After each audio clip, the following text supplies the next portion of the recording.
Hello everybody, hope you're doing really well.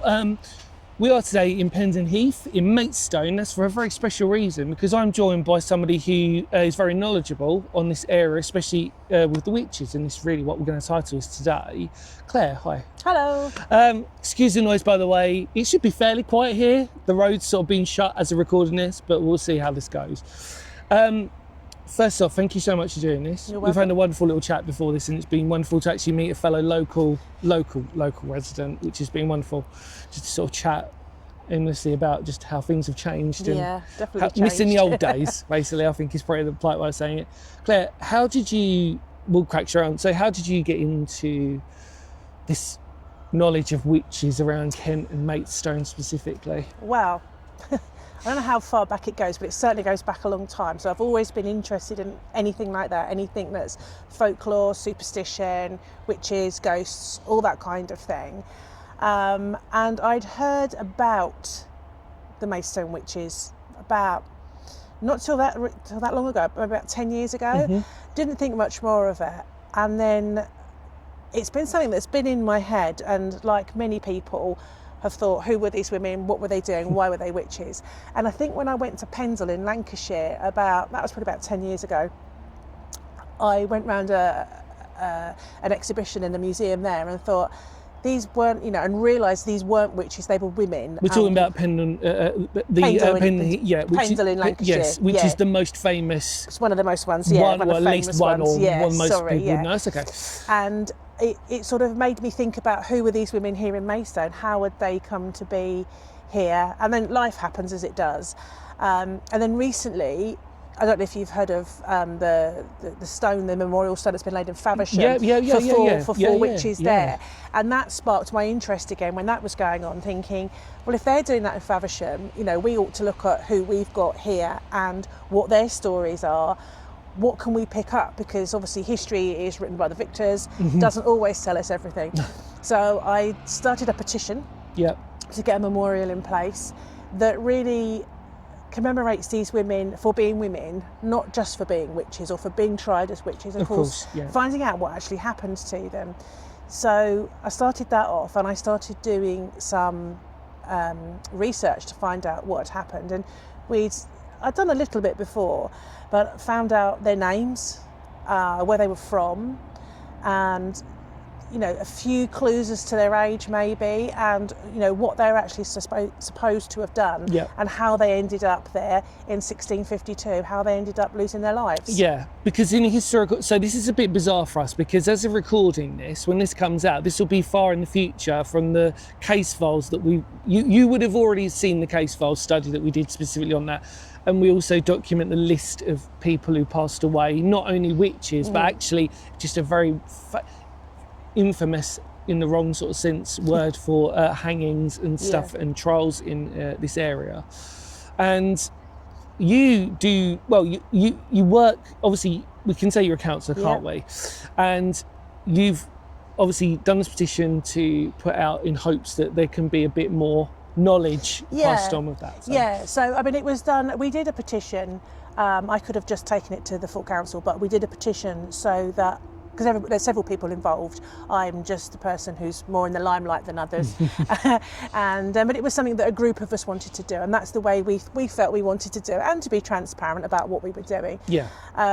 So I am a borough councillor, so I know that there are memorials around the town and things like that, and I thought it's time we had one for these women, especially in the current climate where you don't know what's going on. I thought it was really important to get it done now. I think because we have to, I suppose in a way, like if you look at what history now tells us, is that fundamentally a lot of these women labelled as witches aren't witches in the modern sense of what we would refer to them as witches. No. So, yeah. I mean, so you're talking of 17th century, you're talking, these particular women are 1652. The Faversham trial was 1645, and I think Pendle was before that. And we're still talking 40 years before Salem in Massachusetts, which is, obviously went over the water. So it was a century of trials, and it had originated the previous century with King James I of England, King James VI, I think, of Scotland. he'd written a book called Demonology, which was really a witch hunting guide and how to find a witch and what to do with the witch when you'd found her, because he felt that witchcraft had prevented his bride coming over and nearly killed her in some storms. That's where it came from.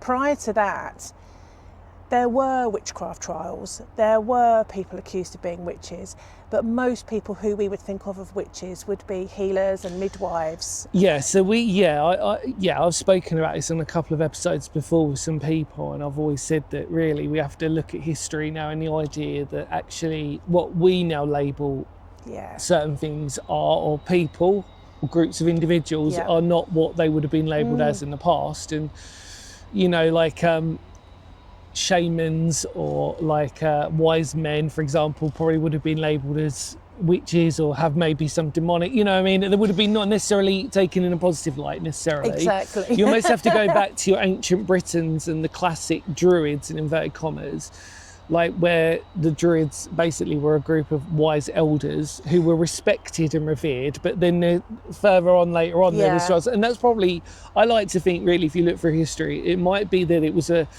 what would probably happen was, it's just a philosophy, like a theory to put out there in a strange way, is that probably what happened was, and you do read this a lot, where somebody probably cursed someone else, and then that was at the beginning of, like, you know, that they might have got a bit angry and said, right, I'm going to curse you, and then all of a sudden it's like, right, well, I'm going to get everybody in the village to now attack, you know what I mean, sort of thing. It's certainly an inroad where that could have happened. Yeah. I mean, like I said, in the 16th century, the century before, people would go to them and they were cunning women and cunning men. Their knowledge was respected, feared, and rightly feared, because if you know the herbs that can mend something, you also know the herbs that can, you know, people knew what to do with belladonna. They knew what raspberry leaf tea could do to, you know, so there's those things, but also like herbs such as the feverfew, I mean, that would literally brings the fever down. And when in a time when infection would kill, these people would be respected and feared because they held the power. And so often, as with history, it's about the power. So there was at that time, witches, it was a word in the English language, but it had that kind of connotation. As you start getting through that century and you start getting the political and religious unrest, it becomes a word that kind of becomes synonymous with heretic. I was going being associated with the devil and demons. Because up until then, these were wise women. They didn't go and consort with the devil. This was an idea that came across from the continent. And it's strange because actually, when you meet modern day witches, the first thing that they always want to get across the message is that they're not bad people. And actually the irony is that the damage in the 1600s, 17th century was so, the publicity, they've done such a good job that, like, it's taken up until, like, it's almost gone full circle in the modern day, where the first thing, not necessarily the first thing which will say, but they will bring up the fact of, I'm a white witch, or I'm this type of, and it's normally to do with, like, the fact that not all witches are bad, but really before 1600s, predominantly most witches weren't necessarily witches, we know, like we said before, but not only that, is that they weren't necessarily evil. I mean, they weren't bad people. This is the thing.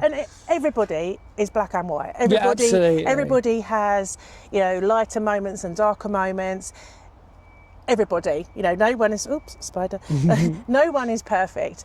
And we know that everybody loses their temper, everybody snaps, everybody, you know, you have an argument with somebody and you say things that you regret now, let alone 373 years ago, when you might say, I curse you, or the plague of such and such on you, and then lo and behold, that person drops dead, which is what happened in Lancashire. Funnily enough, she cursed him and he actually had a stroke. And that was the proof of the witchiness. So here we know that 4 different people, they were accused of the deaths of 4 different people due to witchcraft. So there was Mary Read from Lenham. So she was the one-off. And when you look back through that period of the late 1500s and the last half of the 1500s and the first half of the 1600s, there are witchcraft trials every year, every other year. There's 1 or 2 a year. Somebody will be accused of, you know, bewitching someone's cows or something, and the cows drop dead overnight, and it's the best milking cow, and Agnes looks at it wrong yesterday, and today it's dead.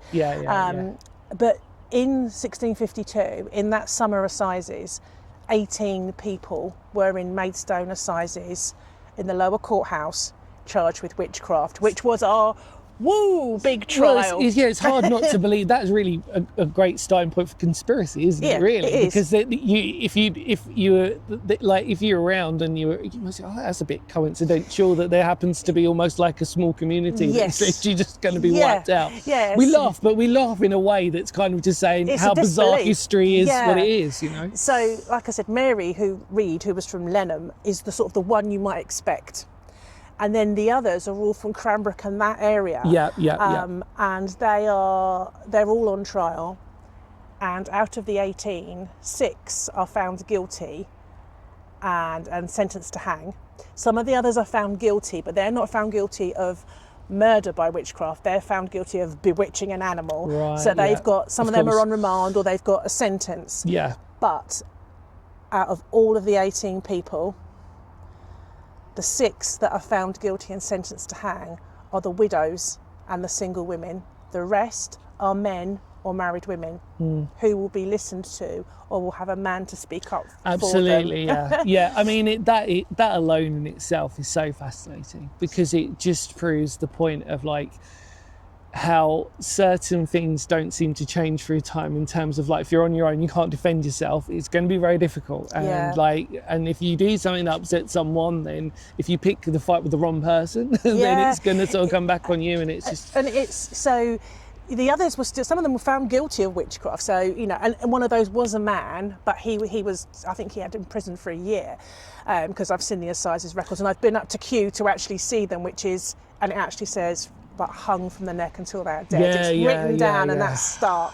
That's really stark to read that. I mean, 'cause it's quite unusual for men to have been hung back then anyways. Well, accused of witches, definitely, because normally you would have witch finders. The Witchfinder General, I think that was 1644 to 47, up in sort of Essex, That's Cambridgeshire, Huntingdon as it was then. Yeah. And I mean, he was self-appointed. And he made money from doing it. And the biggest, I think, I don't want to misquote anybody on this, but the biggest unusual part about the story of him was that Matthew Hopkins was that he was actually a lot younger than people think, and it was only because of Vincent Price in when he did the Witchfinder General film, which was a sort of, it wasn't based on true story, but because he was an older gentleman. Yeah, it was a fiction of the story. That everybody thought that he was a lot older, this gentleman, but actually he was quite young. So basically he was like a young adult hunting for witches and making money from it. I mean, that was really what it was. And if there wasn't, he would go into a village and almost make up a story to sort of accuse someone and go, oh, well, from my random knowledge, I can sort of see that you might be a witch because you've done all these things. And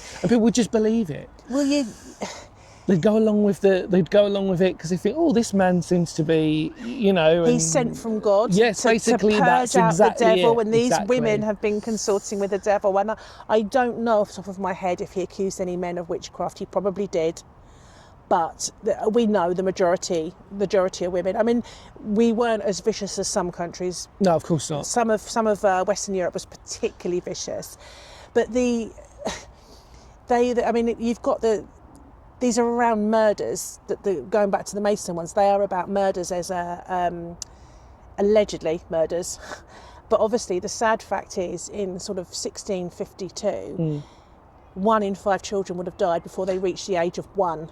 I mean, one. Yeah, exactly. That is so interesting to put that into a context, isn't it? And more importantly, I think we need to sort of imagine now that also places like Lenham were very remote areas. Even though we can now from here get into the car and we're there in like less than 10 minutes, back then, like even though you would have had routes into, they still would have been very remote communities. Compared to what we're used to. So there was a lot of self-reliance and everybody within that to build a community. And so if somebody did something wrong, for example, it would be very hard to sort of vilify that person in whatever way, because it was just the community didn't...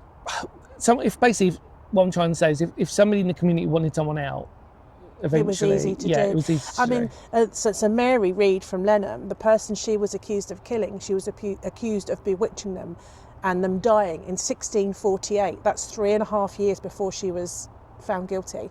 So that's festered. Yeah. So had she upset somebody, and it was a man, it was a farmer, and was it someone, you know, all the stories, had she tried to mend put a poultice on his leg and his leg had got worse and got gangrene and he died? Was she a healer? Was she somebody who was having an affair with? Yeah. I'm making this up, I don't know, because the truth is we don't know, we just know. But fundamentally it was their word against the other person. Yeah. There was you wouldn't necessarily have any like circumstantial evidence or anything like that. No. Obviously, there was no photographs. No, there was no yeah. sort of like, No. you know, it's like it was literally like that one person's word against the other person. Yeah. There's that other person happened to have a little bit more power than the individual. I don't know what Mary did. I've struggled to find any record of most of these women. I think I found some birth records for some of them. Which was an amazing breakthrough. Not all of them, unfortunately. And you know, he was described as a husbandman, which would be a farmer, and it's between tenant farmer and yeoman. Yeah. So he's a little bit wealthier. And if she was just the woodcutter's daughter or the woodcutter's widow, and it was his word against hers, maybe she had said to him, "Yeah, I wish you'd just drop dead." If he'd said something rude to her, who knows? And I think, again, I mean, like I've spoken about this many a time also, again, we've got to look at the dynamic with community in terms of the most valuable people in society would be the ones who could bring food. Yeah. So if it was a farmer, for example, well then if they genuinely are starting to sort of feel like something's happening around that farm, well, their excuse is, if you don't do what I say, we can't bring in the crops, and then you won't eat. Yep. So it's like as simple as that. And, you know, and if you've taken out the farmer by cursing him, and the farm's gone to rack and ruin, and that's I mean, also, if you look at the political and cultural backdrop of the time, you were talking of time when the country's interregnum, we've got no king. We're talking about the Commonwealth run by Oliver Cromwell. So there is a lot at stake. And Royalists. Cromwell was a very God-fearing individual, Puritan, and just ultimate of ultimate human beings. And whatever you prefer with Oliver Cromwell, I think a lot of people, if we look back on history, would probably describe Oliver Cromwell as quite a sort of interesting character for what he was. I think you'd best leave that one. Yeah, we'll leave that. We'll move that. That's that another one podcast, isn't it? Yeah. Actually, because interesting enough, where we're at, that this got some English Civil War connections, hasn't it? Anyway, Penleaf, which is on the towards Maidstone. Maidstone has as well. Yeah, exactly. And also, you think we now live in a state where the main church here is the Church of England. Yes. But only 100 years previously, just over 100 years previously, King Henry VIII had gone, no, I'm changing this. We're not going to be Catholic anymore. Dissolution of the monasteries. And then you had the pendulum thing of when his daughter took over, Mary Tudor, she was Catholic, so in came all the Catholicism again. And if you were a Protestant, you were in trouble. Hence our martyrs down by the river, who people think, and they were burnt at the stake. And then, of course, you know, Edward first, obviously, but then Mary, then Elizabeth comes in, and she's Protestant. And we know that there were plots by Catholics, such as Mary Queen of Scots, to get to get her on the throne. Not so much Mary Queen of Scots, but her followers. And she was a devout Catholic. So you've got this swing.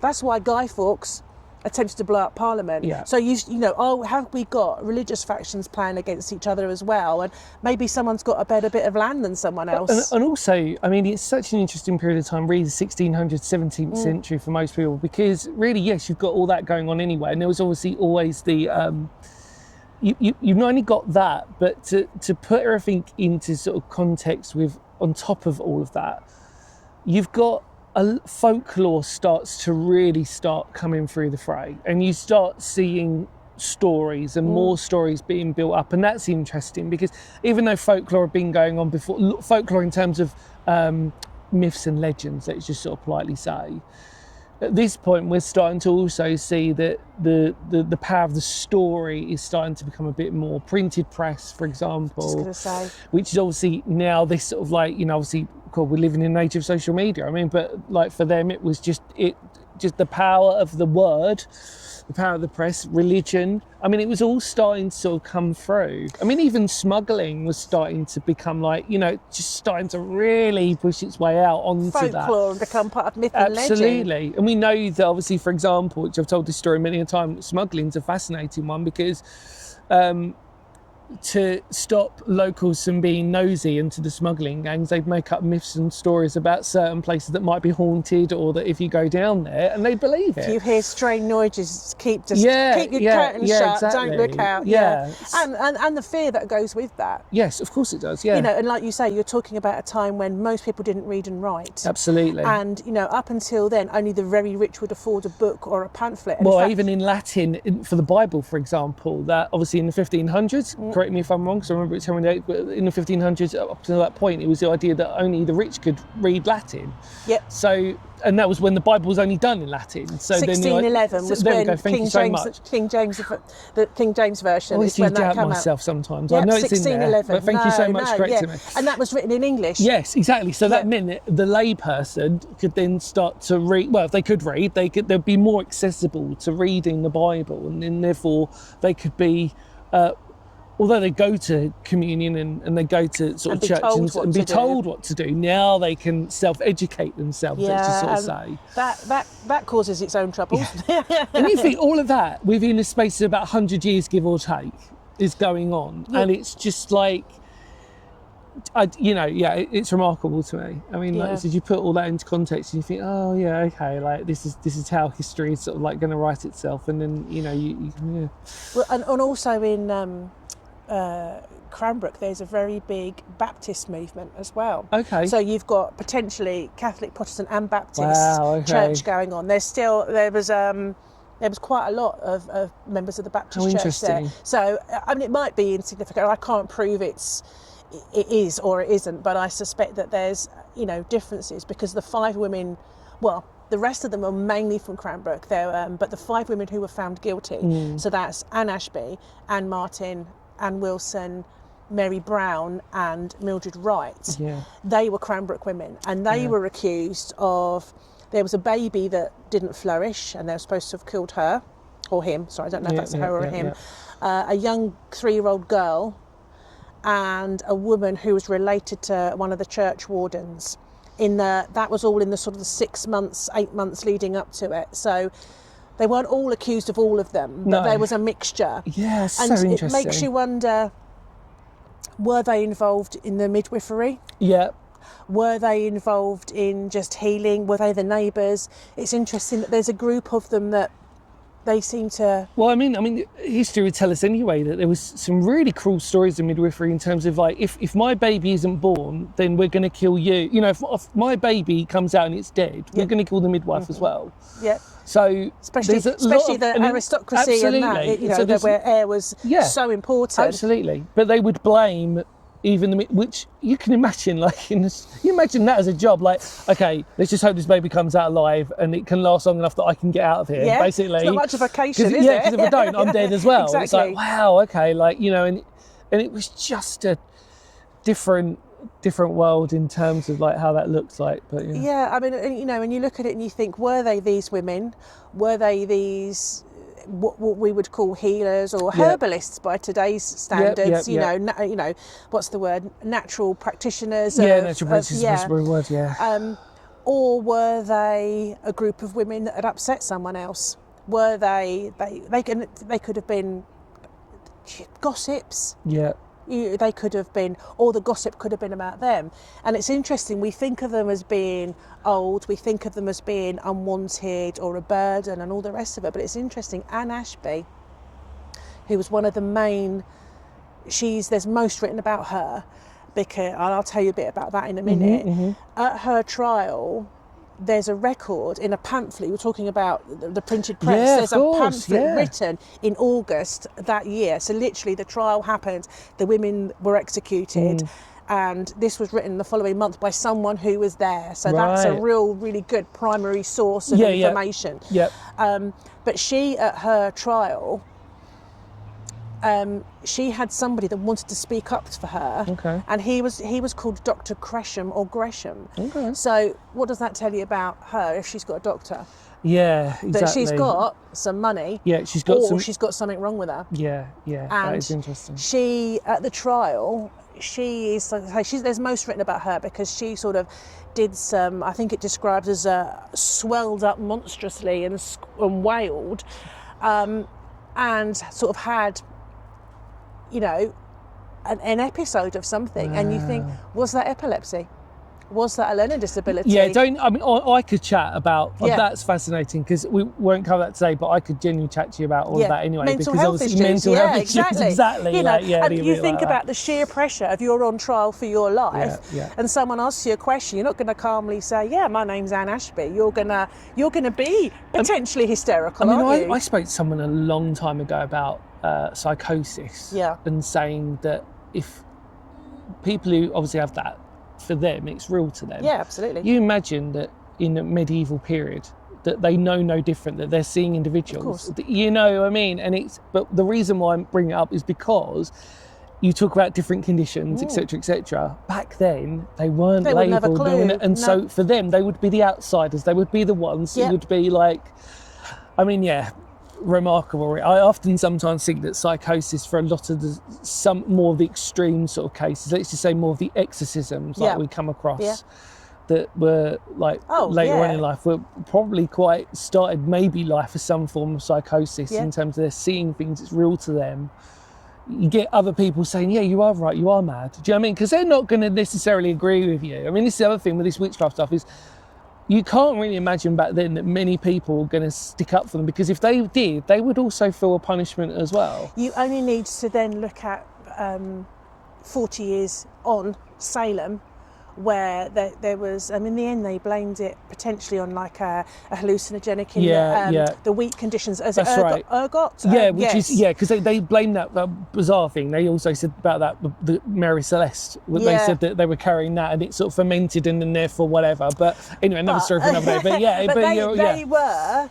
And I recently watched that at the Globe Theatre, actually, the play, The Crucible. Oh, wow. Yeah, it was amazing. And I studied it at school for A-level. But equally, that's an imaginative reworking.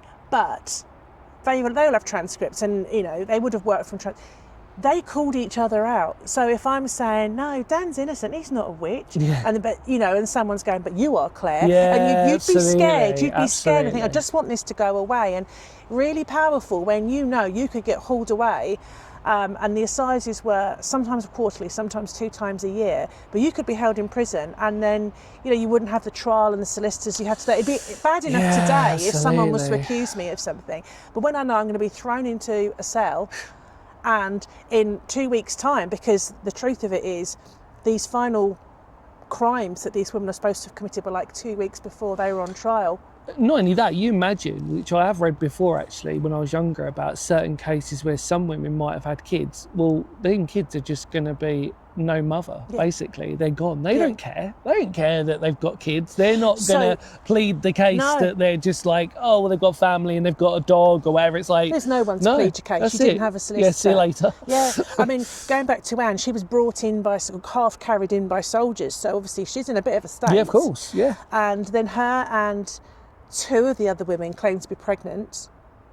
So that tells us they're of childbearing age. And also, which is something I hadn't thought about until my friend pointed that out to me. And also, they actually confessed that they had lain with the devil and had no harm by it, I think were their exact words, and knew no harm by it. So... Do you think that's their excuse to sort of claim sort of ignorance in the way of just sort of saying, or to try and sort of like... an excuse for the time to sort of explain that it's out of my control, I was seduced. Do you know what I'm trying to say? It's not... Possibly. It's like... They either were in such a state that they thought that's what had happened, or they thought that if they pleaded that and pleaded guilty, that they would receive mercy. Yes. Take them saying, I'll go and prostrate myself in front of the altar, and I'll take absolution, whatever. Did they think it would buy them mercy?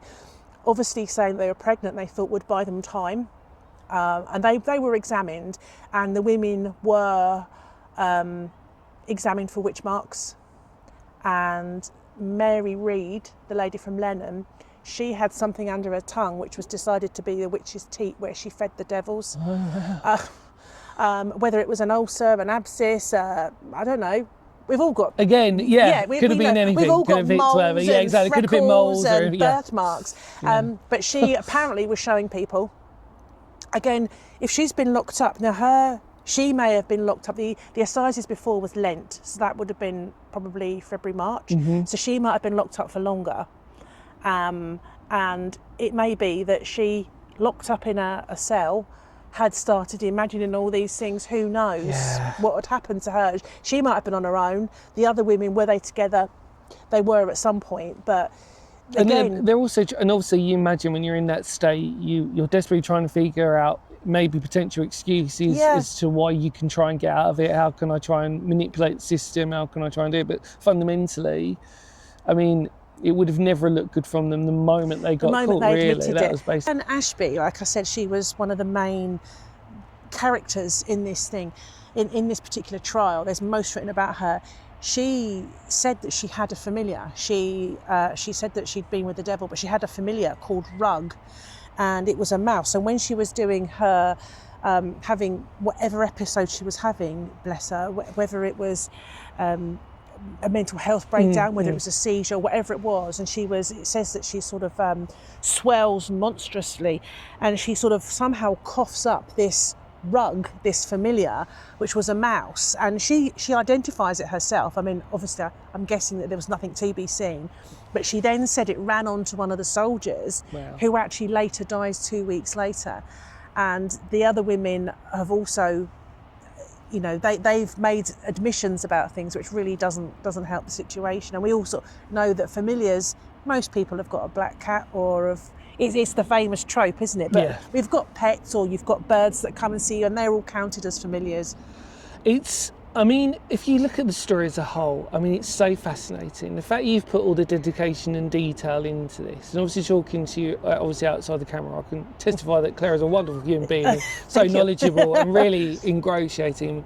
We sort of said if we could cover many different subjects, I think, and be quite passionate about them, which is beautiful. But I think really the research and effort that you've done into it, but more importantly, the thing that I admire the most is the fact that you're not only doing it from a historical context, but you're also doing it to obviously highlight what women in general, like you said, the plight in a polite way. It's about, obviously the history side interested me, but it's these women were persecuted. They were persecuted for being different, for being old, for being young, for being widowed, for being single, and they were persecuted because they didn't fit in, or because they'd offended somebody, they'd upset somebody, and whether they had shouted a curse at Bob because he'd trampled over their plants, or what have you, chased their cow out of the field because it was chewing that's what they were killed for. That's what they were executed for.